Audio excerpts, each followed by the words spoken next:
Radio Kantipur, radio राष्ट्रको।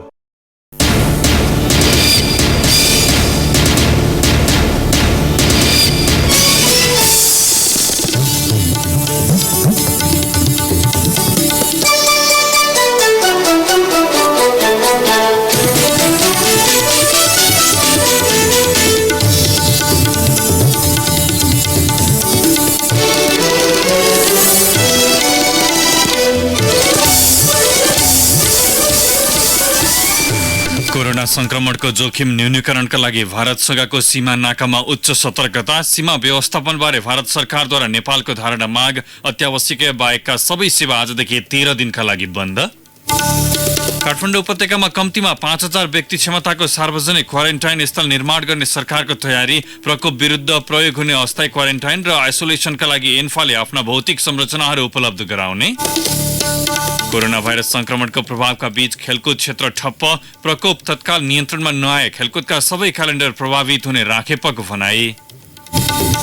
Corona संक्रमणको जोखिमसँगै लगानीकर्ताको आकर्षण कम हुँदा धितोपत्र बजारमा कारोबार रकम 19 करोडमा सीमित। नेप्सीमा पनि 18.2 अङ्कले गिरावट। र विश्व महामारी बनेको कोरोना भाइरसबाट 3,12,000मा संक्रमण पुष्टि। मृत्यु हुने 13,400 नागे। नमस्कार, कान्तिपुर डायरीबाट साथी बासु अनि तेजेन्द्रको समाचार अब विस्तारमा। भारतमा कोभिड-19 को संक्रमण तीव्र बनेपछि नेपाल प्रवेश गर्नेको संख्यामा उच्च वृद्धि भएसँगै प्रदेश सरकारले सीमा क्षेत्रमा कडाई सुरु गरेको छ। कडाई सुरु गरेसँगै नाकाहरू सुनसान बनेका छन्। भारत सरकारले सीमा व्यवस्थापनबारे आफ्ना राजदूत मार्फत नेपाल सरकारको धारणा मागेको छ। सरकारले खुला राखेका प्रमुख 4 नाकाको अलावा हजारौंको संख्यामा भारतबाट सर्वसाधारण नेपाल छिर्ने क्रम तीव्र छ। रोजगारीका लागि भारतका विभिन्न स्थान पुगेका नेपाली सहित नेपाल सुरक्षित रहेको भन्दै भारतीयहरू समेत निर्बाध रूपमा नेपाल प्रवेश गरिरहेका छन्। कोभिड-19 को त्रासले प्रदेश 2 सरकारले नेपाल भारत सीमानामा उच्च सतर्कता अपनाएको छ। भारतसँगको खुला सीमा नाकाका कारण नेपालमा पनि प्रवेश गर्ने सम्भावनाका बीच प्रदेश सरकारले सीमामा अघोषित लकडाउन गरेको हो। प्रदेश 2 का 8वटै जिल्ला भारतीय सीमासँग जोडिएका छन्। दैनिक 2000 को हाराहारीमा भारतबाट नेपाल प्रवेश गर्न सुरु भएसँगै स्वास्थ्य जाँच गरेर निश्चित नाकाबाट मात्र ओहोरदोहोर गर्न दिइएको छ। यद्यपि आज भारतमा जनता कर्फ्यू रहेकाले खुला रहेका सीमा नाका पनि सुनसान देखिएको छ। भारतीय पक्षसँगको छलफलपछि प्रदेश 2 ले सीमा क्षेत्रमा आउजाउ नै ठप्प पार्ने निर्णय गरेको छ। जिल्ला प्रशासन कार्यालय मोरङले नेपाल भारत आउजाउ गरिने जिल्लाका 14वटा साना नाका बन्द गरेको छ। स्थानीय प्रशासनले जोगबनी बाहेक अन्य 9वटा छोटी भन्सार बन्द गर्ने तयारी पनि गरेको छ। जोगबनीबाट दैनिक 1000 बढी मानिसको आउजाउ भइरहेको छ। यस्तै सुनौली बाहेक रूपन्देहीसँग सीमा जोडिएका अन्य खुला नाकाबाट आउजाउमा रोक लगाइएको छ। रूपन्देहीसँग जोडिएको भारतसँगको खुल्ला सीमाना 60 किलोमिटर छ। सीमा नाकामा सरकारले नेपाली सेना, नेपाल प्रहरी र सशस्त्र प्रहरी सहित स्वास्थ्य कर्मीको टोली परिचालन गरेको छ। आवश्यक चेक जाँच पछि मात्र भारतबाट आउने व्यक्ति नेपाल प्रवेश गर्न पाउनेछन्। जिल्ला प्रशासन कार्यालय कञ्चनपुरले पनि गड्डा चौकी नाका बन्द गर्ने भएको छ। भोलिबाट अर्को सूचना जारी नभएसम्मका लागि नाका पूर्ण रूपमा बन्द गर्ने निर्णय भएको प्रमुख जिल्ला अधिकारी नूरहरि खतिवडाले जानकारी दिनुभयो। सो नाका भएर अहिले 1000 बढी व्यक्ति नेपाल प्रवेश गर्दै आएका छन्।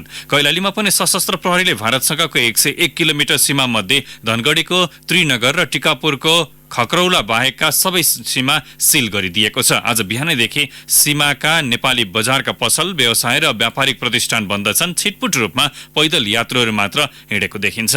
बाँकीको जमुनाहा नाका पनि एक साताका लागि बन्द गर्ने निर्णय भएको छ। नेपाली र भारतीय अधिकारी बीच आज बसेको बैठकले मालवाहक सवारी साधन र बिरामीलाई आवत जावत गर्न दिने तथा अन्य यात्रुवाहक सवारी र पैदल यात्रीलाई आवत जावतमा रोक लगाउने निर्णय गरेको हो। यस्तै कपिलवस्तुका सीमावर्ती बजार, कृष्णनगर, मर्यादपुर र चाकरचौडा बजार पूर्ण रूपमा बन्द भएका छन्। सीमानाका झुलाघाट पनि सुनसान बनेको छ। पश्चिम नवलपरासीका प्रमुख जिल्ला अधिकारी वासुदेव दाहालका अनुसार नेपाल र भारततर्फका दुवै देशका सुरक्षा अधिकारीको समन्वयमा सीमा नाकामा मानिसलाई आवत जावत गर्न दिइएको छैन। भारतसँग 38 किलोमिटर सीमा जोडिएको महोत्तरीमा उच्च सतर्कता अपनाएको सरकारवालाले बताएका छन्। स्थानीय प्रशासनले सर्वसाधारणलाई अत्यावश्यक बाहेक घर बाहिर ननिस्कन आग्रह गरेको छ। तर दैनिक 100 बढी सेवाग्राहीको भिड लाग्ने सरकारी कार्यालयमै आवश्यक सतर्कता अपनाइएको छैन। थप विवरणसहित महोत्तरीबाट रविन्द्र उप्रेती। बिहारमा संक्रमणबाट गए राति एक 38 वर्षीय युवकको मृत्यु भएपछि महोत्तरीमा त्रास थप बढेको छ। प्रशासनले भने सीमा क्षेत्रका 12 स्थानमा हेल्थ डेस्क राखी आवत जावत गर्नेको स्वास्थ्य जाँच गर्दै आएको भन्दै नआत्तिन जिल्लावासीलाई आग्रह गरेको छ। प्रमुख जिल्लाधिकारी सूर्यराज खत्री। संक्रमित व्यक्ति भेटिएको खण्डमा ती व्यक्तिहरूलाई चाहिँ उपचारको लागि आइसोलेसन सेन्टरमा धनुषामा र महोत्तरीमा पठाउने तयारी गरिएको छ। नाकाहरू भोलिदेखि चाहिँ भिक्का मोडबाट मात्रै सञ्चालन गर्ने गरी अन्य नाकाहरूबाट आवत जावतलाई रोक लगाउने तयारी गरिरहेका छन्। भारतमा बढ्दो संक्रमणको घटनाले सीमामा हेल्प डेस्क राख्दैमा ढुक्क हुने अवस्था नरहेको स्वयं कर्मचारी बताउँछ। सीमाबाट सहजै आवागमन हुने कारणले गर्दा सेवाग्राहीको दिनौं भिड हुने मालपोत, नापी, प्रशासनको नागरिकता र राजधानी थाहा भन्सार लगायतका सरकारी कार्यालयकै कर्मचारीको स्वास्थ्य बढी जोखिममा रहेको उनीहरूको भनाइ छ। कर्मचारीले मास्क लगाउने, सेवाग्राहीसँग दूरी बनाएर काम गर्ने जस्ता सुरक्षा अपनाएको कार्यालयहरूको दाबी छ। तर कतिपय कार्यालयमा अपरिचित सेवाग्राहीको औँठा समाएर कर्मचारीले कागजातमा ल्याप्से लगाइदिने जस्ता कार्य गर्नुपर्ने हुँदा जोखिम बढी देखिन्छ। अर्कोतर्फ कार्यालय समय सकिएपछि कर्मचारीको स्वास्थ्य जाँच व्यवस्था पनि छैन। यस्ता कार्यालय बाहेक राष्ट्र र नागरिकको सुरक्षामा 24 घण्टा प्रहरीदारी गर्नुपर्ने सुरक्षा क्षेत्रमा समेत विशेष सावधानी अपनाएको छ। प्रहरी हुन् वा सेवाग्राही सबैले अनिवार्य मास्क लगाउनु पर्ने र साबुन पानीले हात धोएपछि मात्र प्रहरी कार्यालयमा प्रवेश दिने व्यवस्था मिलाइएको छ। भारतीय सीमा नाकामा रहेका 12 युनिटमा कार्यरत प्रहरीलाई मास्क साथै ग्लोभ समेत अनिवार्य गरिएको छ। प्रहरी उपरीक्षक श्यामकृष्ण अधिकारीका अनुसार कार्यालयभित्रै मास्क तयार गर्ने व्यवस्था समेत मिलाउन लागि छ। प्रहरी कार्यालयभित्र आउने मान्छेलाई मास्क लगाएर आउने, हात धोएर आउने, अथवा भित्र सिलाइ नदिने गरेर के पनि त्यो व्यवस्था गरिसकेका छौँ। प्रहरी कार्यालयभित्रै 2वटा सिलाइ मेसिन ल्याएर मास्क बनाउने तयारी पनि गरिसकेका छौँ। क्षमताभन्दा बढी कैदी बन्दी राखिएका कारण सधैँ समस्याग्रस्त र अव्यवस्थित जलेश्वर कारागारमा पनि संक्रमणको उच्च जोखिम छ। 133 कैदी क्षमता रहेको कारागारमा 524 कैदी छन्। जेलर मक्सुदन महासेठले संक्रमणको जोखिम बढेसँगै अत्यावश्यक बाहेकलाई कैदी बन्दीसँग भेट गर्न निषेध गरिएको बताउनु भयो। जसको यहाँ कुनै अदालत सम्बन्धित थियो त्यस्तोलाई चाहिँ भेटघाट गराइदिन्थ्यो, त्यसको कागजपत्रमा सही छाप गराउने गर्थ्यो। तर अहिले पनि 7-8 जनालाई अस्पताल पठाइरहेको छु। कसैको ज्वरो आएछ, कसैको टाउको दुखिरहेछ, सर्दी कफ यतिकै हो। 8 जनालाई अहिले अस्पताल पठाइरहेको छु। मानव सुरक्षालाई बहुपक्षीय श्रेणीबद्ध अवधारणा मानिन्छ। त्यसैले जोखिम उच्च रहने क्षेत्रहरूमा सचेतना र रोकथामको उपायलाई कुशलतापूर्वक र कडाइसाथ अपनाउन जरुरी छ। रेडियो कान्तिपुरका लागि रविन्द्र उप्रेती, महोत्तरी। कोभिड-19 को संक्रमण फैलिन नदिन नेपाल भारत सीमा व्यवस्थापन तथा नियन्त्रणको विषयमा भारतीय पक्षले गृह मन्त्रालयको धारणा मागेको छ। नेपालका लागि भारतका राजदूत विनय मोहन क्वात्राले आज गृहमन्त्री रामबहादुर थापालाई भेटेर सीमाबाट कोभिड-19 को संक्रमण नेपालमा फैलिन नदिने र सीमा नियन्त्रणमा दुवै देशको समझदारी र सहकार्यका विषयमा मन्त्रालयको धारणा माग्नु भएको थियो। राजदूतका रूपमा कार्यभार सम्हालेपछि पहिलोपटक गृहमन्त्री थापालाई भेट्न क्वात्रा आज गृह मन्त्रालय पुग्नु भएको थियो। सोही क्रममा उहाँहरूबीच समसामयिक विषयमा पनि छलफल भएको छ। क्वात्राको भनाइ उद्धृत गर्दै गृह स्रोतले भन्यो, सीमालाई व्यवस्थापन गर्ने विषयमा दुई देशका परराष्ट्र मन्त्री बीच पनि छलफल भइरहेको छ। गृहको राय सुझाव के हो, आफूहरू निर्णय गर्न तयार छौं। गृह मन्त्रालयले भारतीय सीमाबाट भित्रिएका सबै नेपाली नागरिकलाई अनिवार्य सेल्फ क्वारेन्टाइनमा राख्ने गरी व्यवस्था मिलाउन जिल्ला प्रशासन कार्यालयहरूलाई परिपत्र गरेको छ। त्यस्ता नागरिकको निगरानीका लागि गृहले नेपाल प्रहरी र सशस्त्र प्रहरीलाई निर्देशन दिएको मन्त्रालयका सहप्रवक्ता उमाकान्त अधिकारीले जानकारी दिनुभयो। गृहको परिपत्रमा सीमाबाट भित्रिएका नागरिकको संक्षिप्त व्यक्तिगत विवरण अभिलेख राख्ने, कुन जिल्ला र स्थानीय तह जान लागेको त्यसको समेत विवरण तयार पार्ने र त्यसलाई कार्यान्वयन गर्न स्थानीय प्रशासन र सुरक्षा निकायहरूलाई पठाउने व्यवस्था गर्न भनिएको छ। कान्तिपुर डायरीमा अब ब्रेकको पालो। अब कान्तिपुर सविस्तार।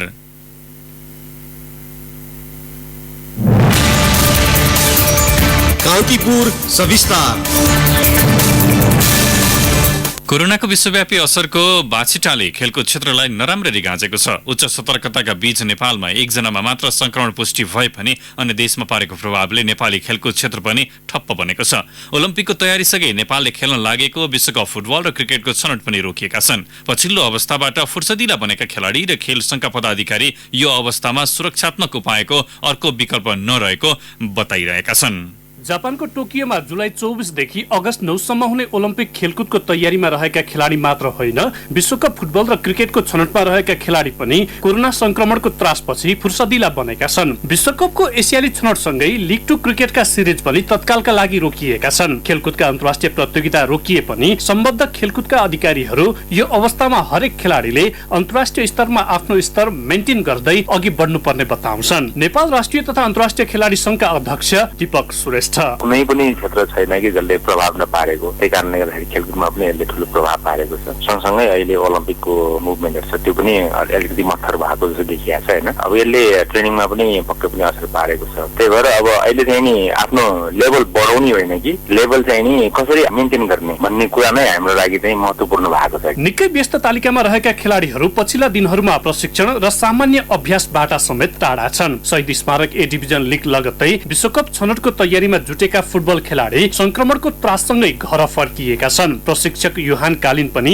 हिजो आफ्नो मुलुक फर्किसकेका छन्। कहिले अवस्था सामान्य हुन्छ र मैदान फर्कन पाइन्छ भन्ने चिन्ता र चासो खेलाडीमा छ। राष्ट्रिय टोलीका गोलरक्षक विकेश कुथु सचेत रहँदा रहँदै पनि फिटनेस गुम्ने चिन्तामा छन्। जुन हाम्रो अस्ट्रेलियासँग होम म्याच थियो होइन, त्यसको लागि हामी रेगुलर ट्रेनिङमै थियौँ। अब अचानक ब्रेक हुँदा पक्कै पनि अब किन के असर त गर्छ प्लेयरलाई होइन। के बस्दा र ट्रेनिङ गर्दाखेरिको छुट्टै अब फिटनेस भनौँ न, फिटनेस लेभल अब फेरि हामीले रेसले गर्दा फेरि 0 सुरु गर्नुपर्ने हुन्छ होइन। यो महिना हुने तय भएका सम्पूर्ण घरेलु प्रतियोगिता रोकिएसँगै अन्तर्राष्ट्रिय स्तरमा 2 महिना पछिका प्रतियोगिता पनि रद्द हुँदा खेलाडीहरूमा अन्यल थपिएको हो। राष्ट्रिय क्रिकेट टोलीका कप्तान ज्ञानेन्द्र मल्ल आफ्नो र अन्य खेलाडी साथै दर्शकको स्वास्थ्य अवस्थालाई पनि ध्यानमा राख्नुपर्ने भएकाले दोस्रो विकल्पमा जान नसकिएको बताउँछन्। गेम नहुनु भनेको अब यो सबैले बुझेकै कुरा हो, तर अब गेम नहुँदाखेरि अब छुट्टै पीडा त भइहाल्छ होइन। नर्मल त लाग्छ नै होइन। सबैको सुरक्षाको इस्यु गर्ने हो भनेदेखि अब त्यसलाई हामी सहज स्वीकारेर होइन पनि सक्दो सहयोग गरेर लानुपर्छ जस्तो लाग्छ। खेलाडी स्वयंले पनि अवस्थालाई ध्यानमा राखी सरकारी निर्णयमा सहयोगको अपील गरिरहेका बेला छनौटको अर्को मिति नतोकीसम्म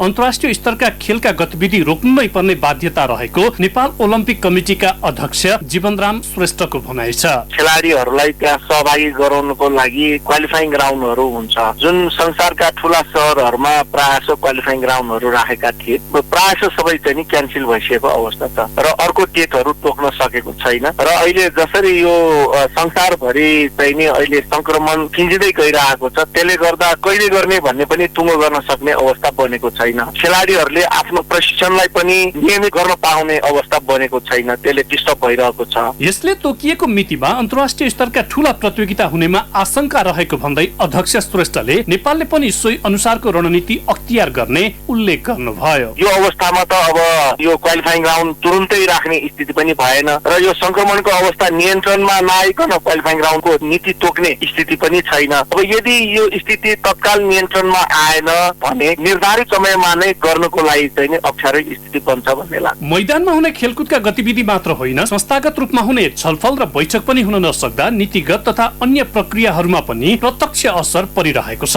घरेलु खेलकुद विकासका लागि तीव्र गतिमा पाइला चाल्नुपर्ने अवस्थामा आएको कठिन परिस्थितिले केही समस्या अवश्य सृजना गरेकै छ, तथापि संयमित रहने अर्को विकल्प पनि नरहेकाले यसैमा धैर्य गर्नुको विकल्प पनि छैन। रेडियो कान्तिपुरका लागि प्रकाश पाठक। कान्तिपुर सविस्तार।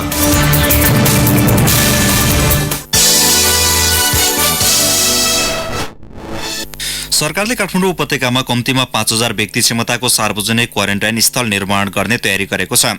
कोभिड-19 संक्रमण रोकथाम तथा नियन्त्रण उच्च स्तरीय समन्वय समितिको बैठकले गठन गरेको क्वारेन्टाइन स्थल निर्माण तथा व्यवस्थापन कार्यदलको आज बसेको बैठकले सो निर्णय गरेको हो।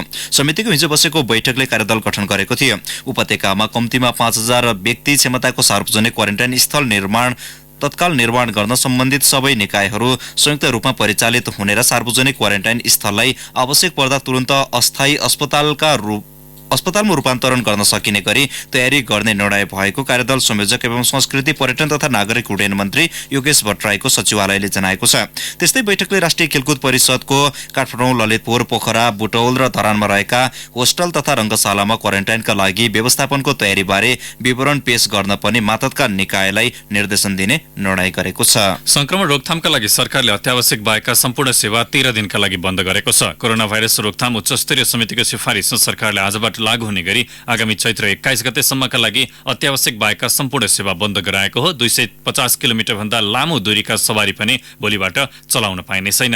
आजै मध्यरातीबाट आगामी 18 गतेसम्म सबै अन्तर्राष्ट्रिय उडान स्थगित हुँदैछन्। नागरिक उड्डयन प्राधिकरणले सम्भावित जोखिमलाई कम गर्न भन्दै 10 दिन अन्तर्राष्ट्रिय उडानमा पूर्ण रूपमा प्रतिबन्ध लगाउने भएको हो। सरकारले छात्रवृत्तिमा अध्ययन गरेका मेडिकल अधिकृत वरिष्ठ चिकित्सक छात्रवृत्तिमा अध्ययनरत एमडी र एमबीबीएस का विद्यार्थीलाई कोभिड-19 को रोकथाम र नियन्त्रणका लागि खटाउने भएको छ।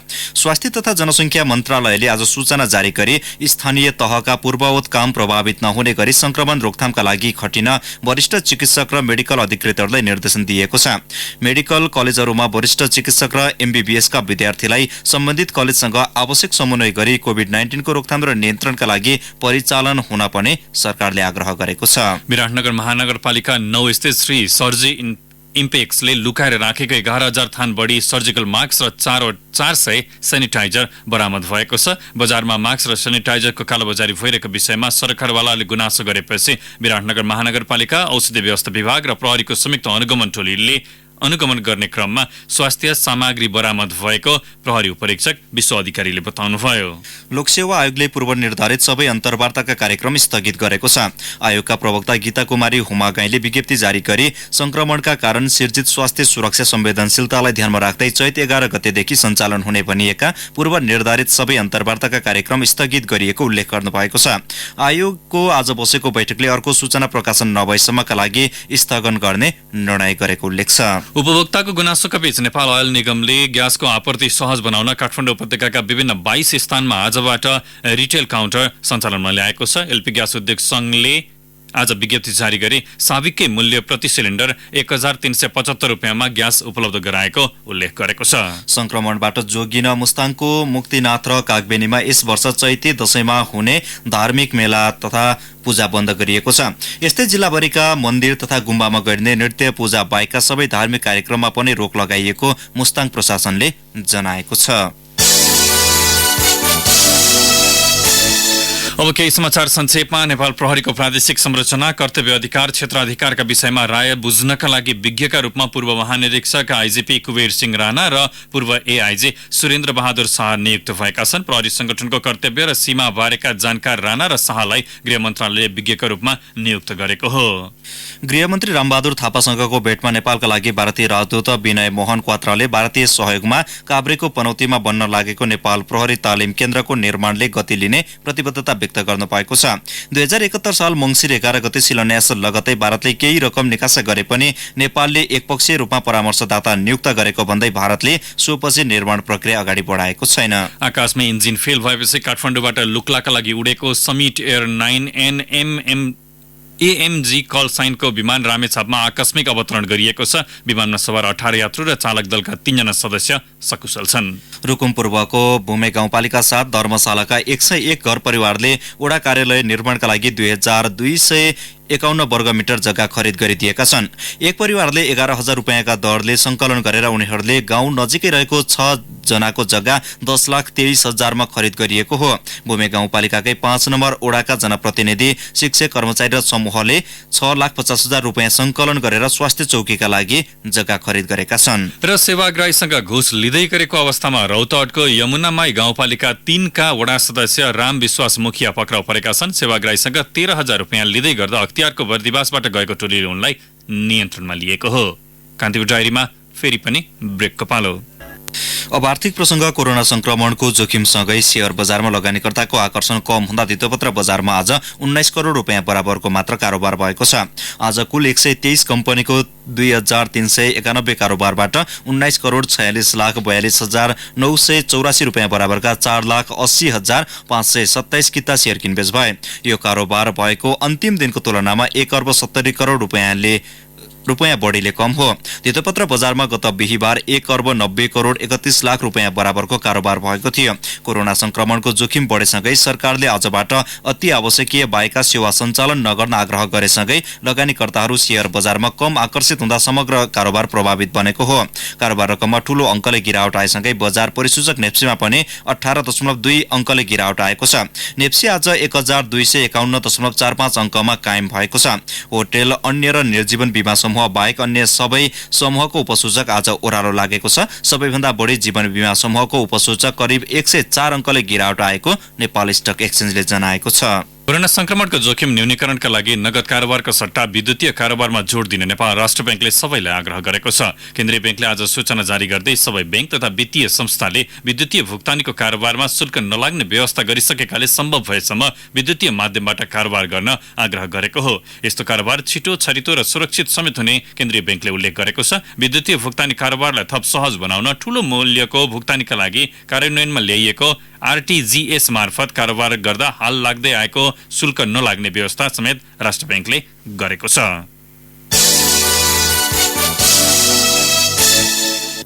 अब अन्तर्राष्ट्रिय प्रसंग विश्व महामारी बनेको कोरोना भाइरसको संक्रमण फैलिने क्रम थप तीव्र बनेको छ।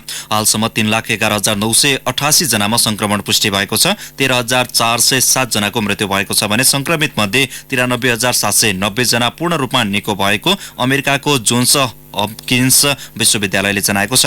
पछिल्लो पटक सबैभन्दा बढी प्रभावित इटलीमा मात्रै संक्रमितको संख्या 53,578 पुगेको छ। त्यहाँ 4,825 जनाको मृत्यु भइसकेको छ, जसमध्ये लोम्बार्डीका मात्रै 3,095 जना छन्। इटलीमा हिजो एकै दिन करिब 800 को मृत्यु भएको थियो। संक्रमित र मृत्यु हुनेको संख्या उल्लेख्य रूपमा बढ्दै गएपछि लोम्बार्डीमा घर बाहिर हिँडडुल गर्ने तथा एटीएम जस्ता भेन्डिङ मेसिन प्रयोगमा प्रतिबन्ध लगाइएको छ। खुल्ला स्थानमा हुने खाद्यान्न लगायतका वस्तुको बजार बन्द गरिएको छ। सरकारले अति आवश्यक वस्तु घरमै उपलब्ध गराउने व्यवस्था गरेको छ। त्यस्तै तेस्रो बढी प्रभावित मुलुक अमेरिकामा 26,747 जनामा संक्रमण पुष्टि भएको छ। यस्तै स्पेनमा 25,496, जर्मनीमा 22,364, इरानमा 20,610, फ्रान्समा 14,485 र दक्षिण कोरियामा 8,800 बढी संक्रमित भएका छन्। संक्रमण सुरु भएको चीनमा कुल संक्रमित 81,348 जना छन् भने 3,144 जनाको मृत्यु भइसकेको छ। लामो समयको प्रयासपछि संक्रमण नियन्त्रणमा ल्याएको चीनमा पछिल्लो समय विदेशबाट आउनेहरूले संक्रमण बढाउन थालेको त्यहाँको स्वास्थ्य कमिसनले जनाएको छ। 3 दिनसम्म नयाँ संक्रमित नभेटिएको चीनमा आज मात्रै 46 जनामा पुष्टि भएको छ। चीनमा कोभिड-19 को संक्रमण दर घटेपछि विदेशमा रहेका नागरिक फर्कने क्रम बढ्न थालेसँगै नयाँ संक्रमण देखिएको हो। संक्रमित बढेसँगै अस्ट्रेलियाले अति आवश्यक बाहेक सबै सेवा बन्द गरेको छ। ओमानले सार्वजनिक जमघटमा प्रतिबन्ध लगाएको छ। भारतले 14 घण्टाका लागि आज जनता कर्फ्यू लगाएको छ। लिबियामा संयुक्त राष्ट्र संघबाट पहिचान पाएको सरकारले पनि कर्फ्यू लगाएको छ। यसैबीच विश्व स्वास्थ्य संगठनले कोरोना विरुद्धको लडाईमा लकडाउन मात्रै पर्याप्त नभएको जनाएको छ।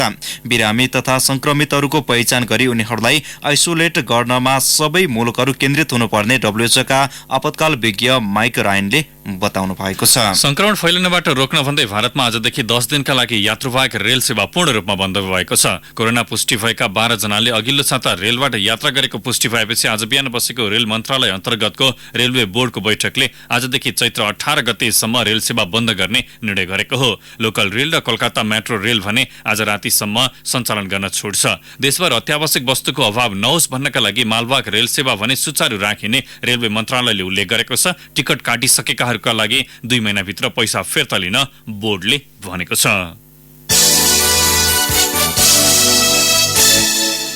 अब खेल प्रसंग अखिल नेपाल फुटबल संघ एन्फाले कोभिड-19 को प्रकोप विरुद्ध प्रयोग हुने अस्थायी क्वारेन्टाइन र आइसोलेसनका लागि आफ्ना भौतिक संरचनाहरू उपलब्ध गराउने भएको छ।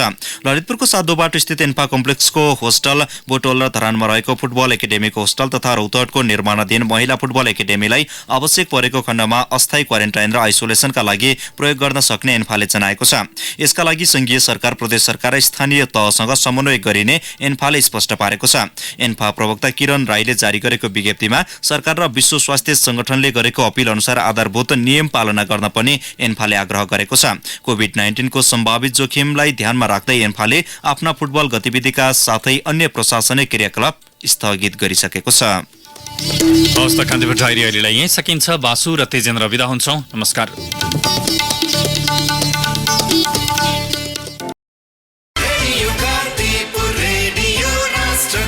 सूचना र मनोरञ्जनको संवाहक रेडियो राष्ट्रको रेडियो कान्तिपुर।